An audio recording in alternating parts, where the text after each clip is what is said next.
미국에서 클린턴이 당선될 때 문제는 경제야 이 바보야. 상대당에 대해서 경제가 최고 중요하단 말이야.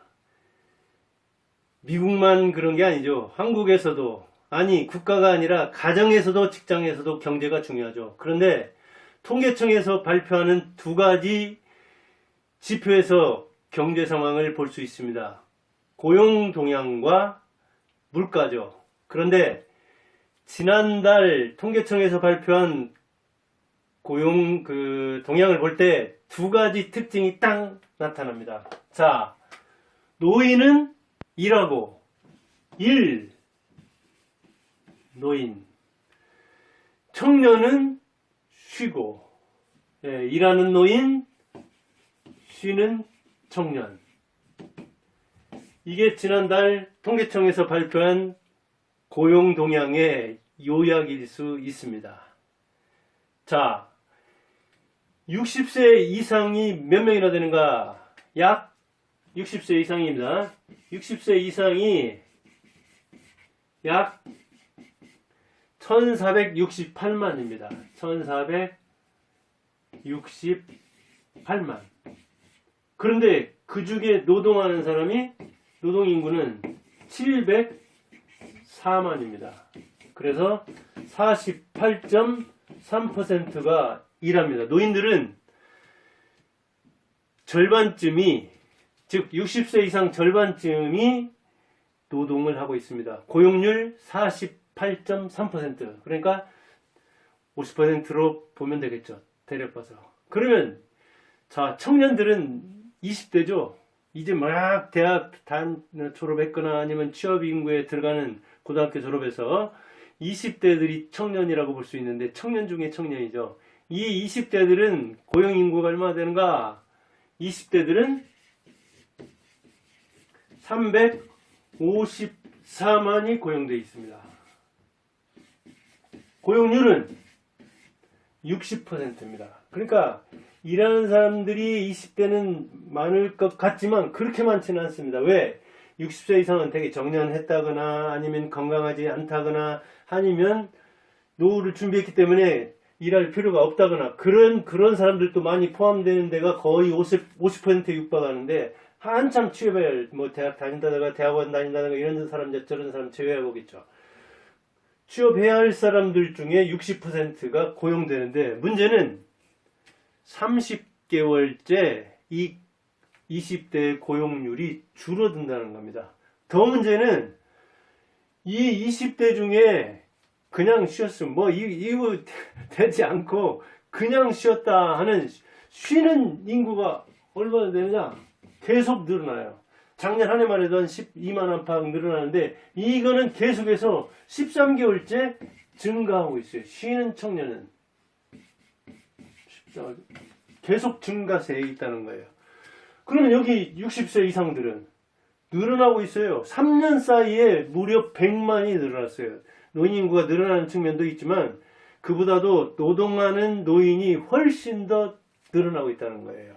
여기서 보면은 우리나라 지금 이재명 정부가 들어섰는데, 퍼준다든가, 왜 그 원인이 어디 있는지 진단을 해봐야 되겠지만 근로력이 상실돼서 그런 건지, 아니면 인건비 때문에 그런 것인지, 아니면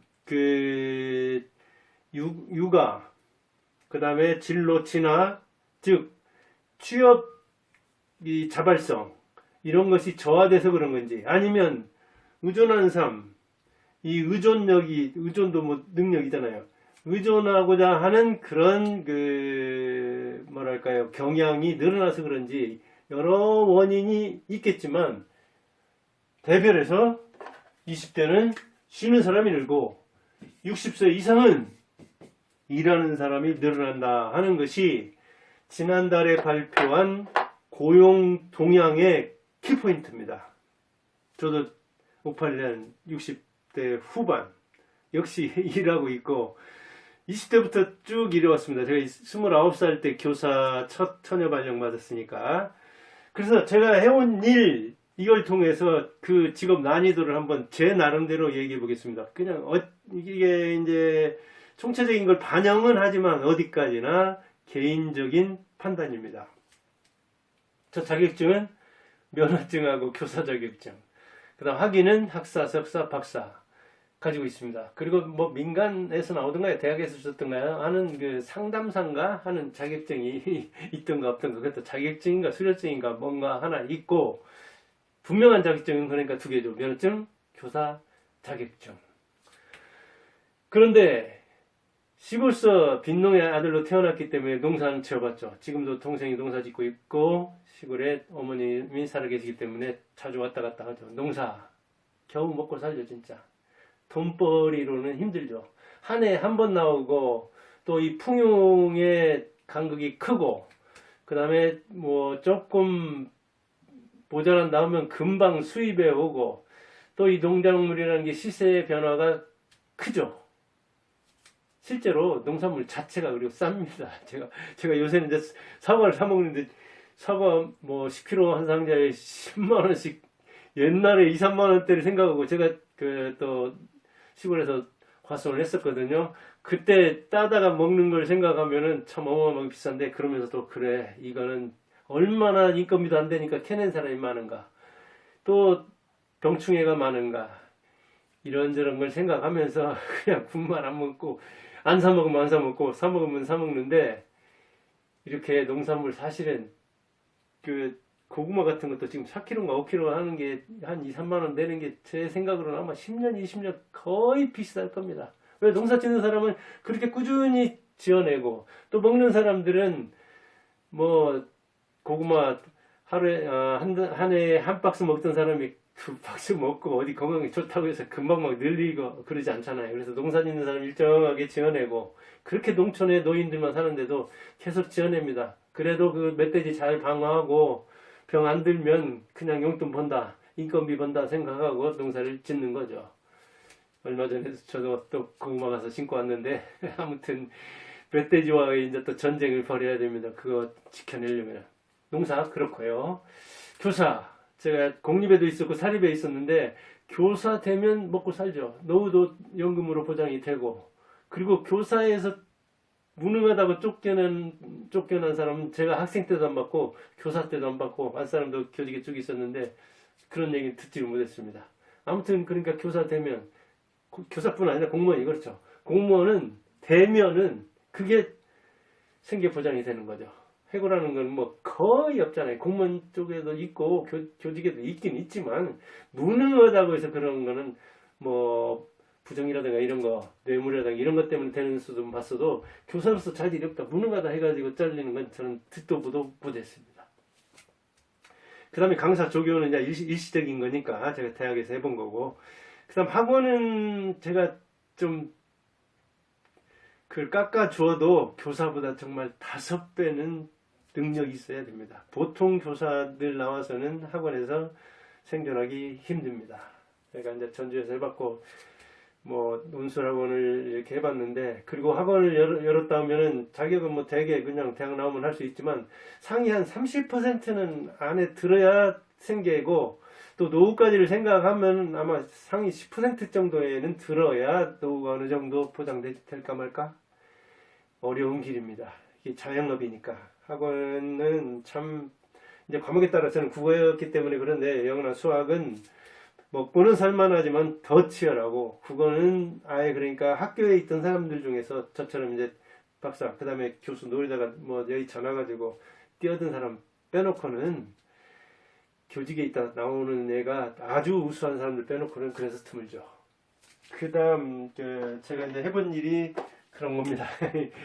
교사 해봤고, 그 다음 학원 해봤고, 그 다음 이제 학원에서 제가 논술 학원 해가지고 그런 대로 밥 먹고 산다고 하고, 이제 자신 충만해가지고 작가를 한번 해볼까 해가지고 그냥 어느 정도 가능성 있게 나와야 했는데 탁 저지르고 나왔죠. 이 작가. 제가 볼 때 전주입니다. 지금 인구가 60만 안팎, 그리고 전라북도 인구가 180만 안팎이죠.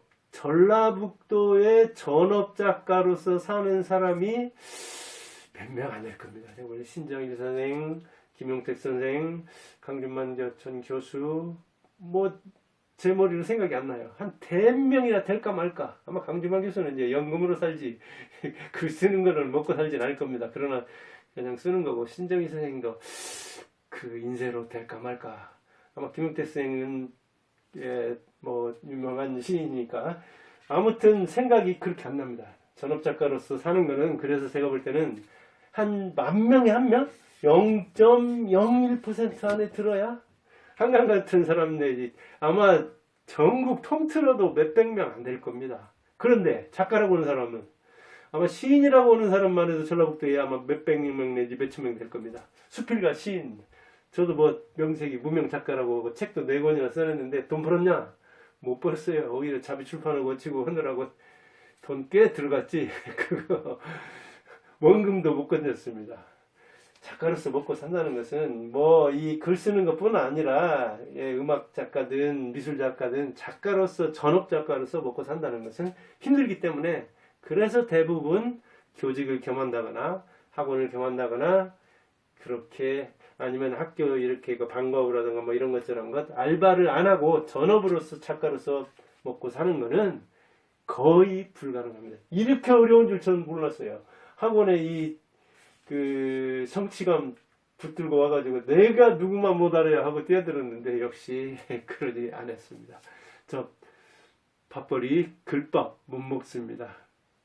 작가로서 밥 먹고 사는 것, 포기는 안 했지만 계속 쓰기는 쓰지만 쉽지 않다는 걸 수업료 엄청나게 지불하고 알았습니다. 그 다음에는 이제 요새는 이제 제가 뭐 한 3년 전에 투자에게 접어든 셈인데, 한 사람 어깨는 뭐 보다가 내가 하면 더 잘하지 않을까 해가지고 항상 성공은 많이 못했지만 산전수전 겪으면서 자신감은 많이 쌓았으니까요. 이거는 제가 한 3년째 하면서 보니까 이게 장벽 없어요. 초등학생도 할 수 있는 거잖아요. 죽기 전까지 버핏 94세인데도 하잖아요. 누구라도 하면 돼요. 무슨 교수 필요 없어요. 제가 볼 때는 교수나 증권사나 조직에 있는 사람들이 이거 못하더라고요. 제야의 고수들, 강호 재현들이 잘하더라고요. 투자 그래도 먹고 살려면 제가 볼 때는 한 3% 안에 100명 투자한다고 하면, 투자로서 생계를 유지할 만한 사람, 전업 투자해도 될 사람은 한 3%나 될라나? 돈 번다는 사람은 한 1%? 100이 하나? 될까 말까? 그 남자 돈 안 잃려면은 물론 뭐 한 20% 정도까지는. 그러나 그 뭐 은행이자 이런 것 저런 거 생각하고 들어간 노동 생각하면 손해겠더라고요. 특히 그 데이트레이딩. 우리나라는 그게 단타가 많잖아요. 아무튼 이 세계 쉽지 않더라고요. 저는 이제 3년째 뭐 원금 보존하고 어느 때는 좀 따고 어느 때는 몽땅 잃고 막 그러기는 하는데, 하여간 원금은 지키고 있는 수준이라고 보면 되는데, 그래서 제가 인생을 걸고 사표도 써봤잖아요. 공립학교에서, 사립학교에서. 그 다음에 강사하다 탁 나오고 하고 나서 탁탁탁 이렇게 뭔가 치고 나가는 모험하는 그런 게 있어서 그런지 이 투자 세계에서 우선 깡통은 안 차보고 원금은 보존하고 있는데, 그런 제 경험과 그 다음에 제가 성공하는 사람들에 대한 뭐랄까 책을 많이 읽었거든요. 그리고 명색이 인생 성형가잖아요. 인생 성형가. 인생을 멋지게 성형하려고 하는 사람이잖아요. 그런데 시행착오를 많이 겪었기 때문에 다른 사람 시행착오를 덜 겪도록 해주려고 하는 사람인데, 여기서도 시행착오를 많이 겪으면 안 되죠. 또 새로 시작한 것을 실패하면 안 되죠. 그런저런 것 때문에 방어적으로 관리 중시하고 모험은 한다고 하지만, 할 때는 하지만 그래도 위험하게는 안 하는 이런 것 저런 것 때문에 그런 대로 하는데, 용돈이라도 벌고 생계하려면 제가 볼 때는 한 3% 안에 들어야겠더라고요. 근데 왜 이렇게 쉽게 생각하냐? 거래하는 건 쉬우니까. 거래하는 건 간단하죠. 돈 타는 게 어렵지.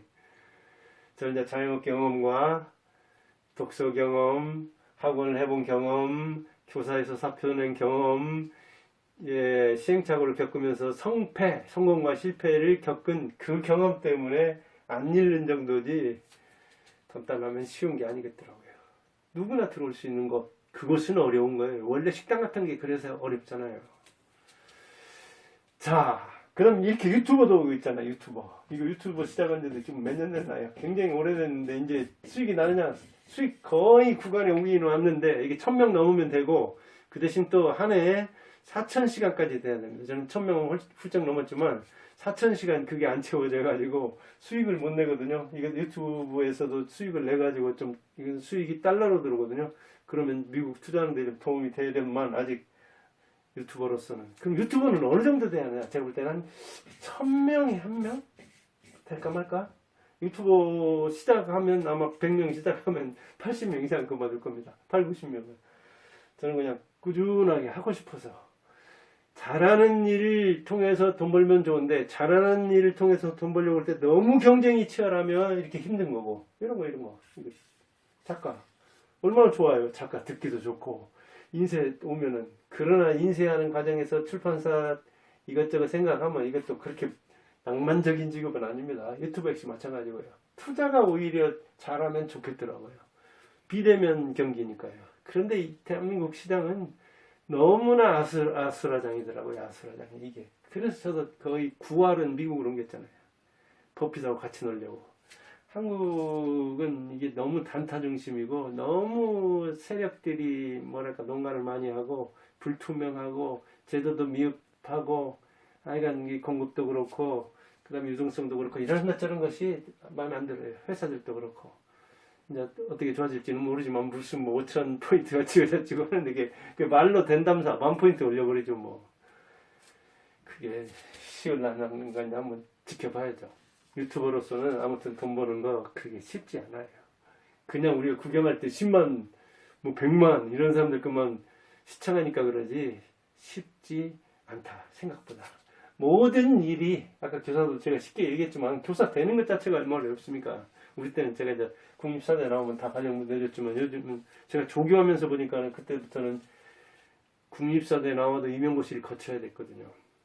그래서 되는 게 어렵지만 저기 옛날 80년대는 달랐죠 지금하고.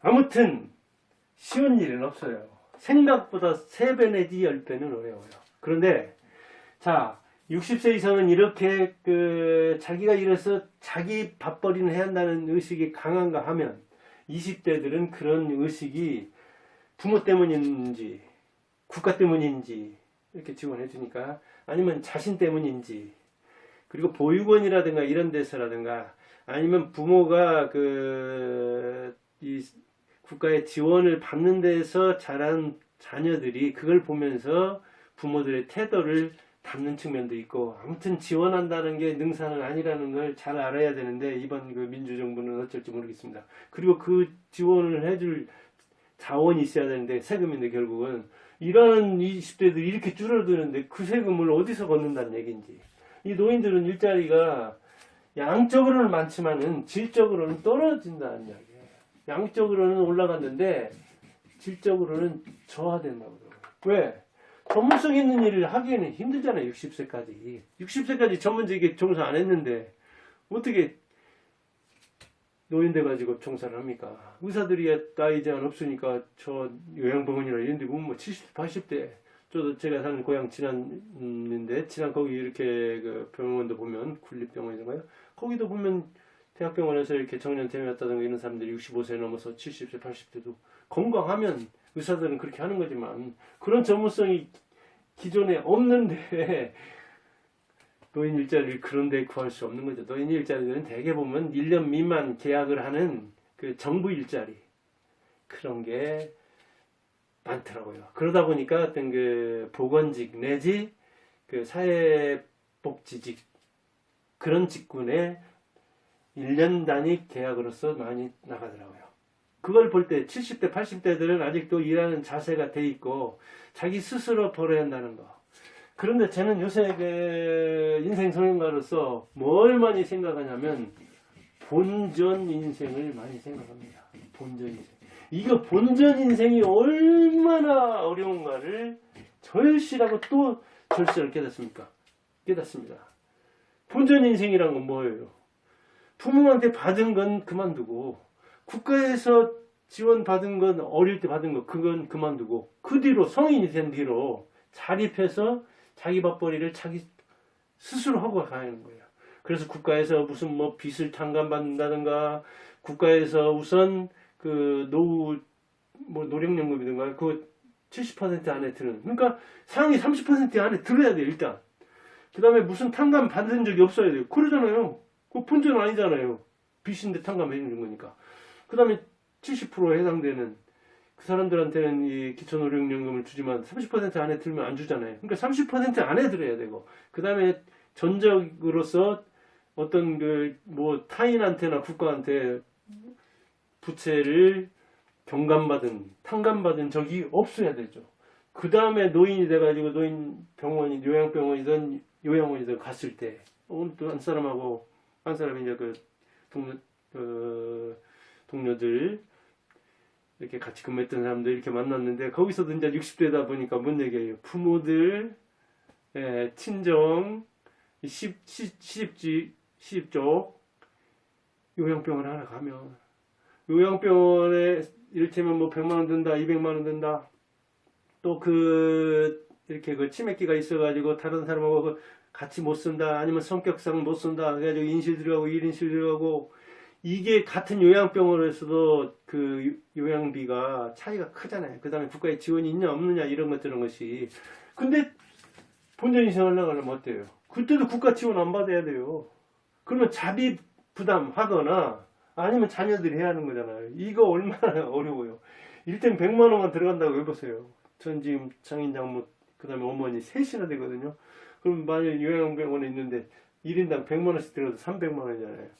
그걸 어떻게 객출을 해냅니까? 어떻게 부모 당신이 그걸 부담합니까? 그래서 이제 대개 이제 부담 안 되는 곳으로 이렇게 가는 거잖아요. 그래서 요양병원 이 격차가 굉장히 심합니다. 여기 어머니 한 2달 요양병원에 입원했을 때 봤는데, 거기서 사는 것 같은 요양병원에 있어도 차이가 크더라고요. 그런데 거기서 그걸 다 자비로 또 간병인까지 해결해야 되는데, 이 본전 인생만 한다는 것도 보통 어려운 게 아니더라고요. 그때도 자녀한테 부담을 되도록이면 안 주고, 그렇게 해서 내가 본 건 내가 쓰고 간다. 이야, 인생 성형가로서 흑자 인생커녕 본전 인생 굉장히 힘들고, 자칫하다 보면 70% 이상은 국가에서 이를테면 기초노령연금 그 받는 것만 해도 일단 본전 아닌 거잖아요. 자기가 세금 내가지고 자기가 받는다 그럴 수도 있지만, 자녀들이 내고 딴 사람이 내니까, 부자들이 내니까 받는 것이긴 하지만, 어찌됐든 국가에서 받은 거죠. 국가에 그래서 기여하고 받는 사람은 괜찮지만, 국가에 오히려 피해를 줬는데도 받는 사람은 적자가 더 커지는 거죠. 그런 줄이라도 알아야 되는데, 그런 사람이 오히려 더 큰 소리 치는 수도 있고, 이게 이제 그 지원도 복지도 받게 되면 후원도 항상 또 권리가 되는 수가 있어가지고, 이게 복지가 참 어려운 측면이 있는 겁니다. 북유럽에서도 그런 문제가 많이 생기잖아요. 아무튼 저는 본전 인생이라도 향유하자. 그러려면 어때야 되나? 노인들은 70대, 80대 돼도 일하려고 하는데, 오히려 20대들의 근로의욕이 오히려 줄어들고 있으니, 이게 나라가 좀 비전이 없는 거 아니냐, 이런 생각을 지난달 고용 동향을 보면서 해봤습니다. 그래서 역시 그런 문제를 방송했는데, 20대들도 건전한 사람들도 많고 그러긴 하지만, 이걸 어찌 보면 이제 교육, 학교와 부모, 그 다음 사회, 정치, 여기저기에서 내 인생은 내가 본전 인생을 적어도 향유하고 가야 되겠다. 오히려 흑자 인생 돼가지고 다른 사람을 도와야 되겠다. 그래가지고 남아서 자녀들 어느 정도 상속하고 기부까지 하는. 그런데 그렇게 기부까지 하는 노인은 얼마나 된다? 0.6%가 돼요. 조사해본 바로 상속 안 하고 사회에 환원하겠다는 사람은 얼마?